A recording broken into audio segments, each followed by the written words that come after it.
ఎట్టకేలకు ముఖ్యమంత్రిగా బాధ్యతలు చేపట్టడానికి టీవీకే అధినేత విజయ్కి లైన్ క్లియర్ అయింది. ఇప్పటికే వాళ్ళ పార్టీకి సంబంధించి 107 మంది ఉన్నారు. కాంగ్రెస్ పార్టీ ఒక 5 మందిని సపోర్ట్ చేసింది. ఇక కాసేపటి క్రితం సిపిఐ పార్టీ సపోర్ట్ చేసింది. వాళ్ళ తరఫున ఇద్దరు, అదేవిధంగా సిపిఎం తరఫున ఇద్దరు, అదేవిధంగానే వీసీకే పార్టీ నుంచి కూడా మరో ఇద్దరు, అంటే టోటల్ 118.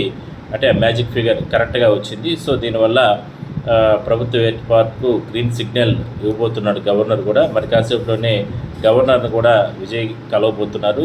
సో తమిళనాడు ముఖ్యమంత్రిగా ఆయన బాధ్యతలు చేపట్టబోతున్నాడు. బట్ ఇవాళ చేస్తారా, ప్రమాణ స్వీకారం రేపు చేస్తారా, లేదంటే మరో రోజు చేస్తారా అనేది మాత్రం వేచి చూడాల్సిన అవసరం అయితే ఉంది. అయితే ఎన్నో ఉత్కంఠలు, ఎన్నో రకాల చర్యల తర్వాత ఉత్కంఠకు అనేది తెరపడింది. సో విజయ్ తమిళనాడు ముఖ్యమంత్రిగా బాధ్యతలు చేపట్టబోతున్నారు.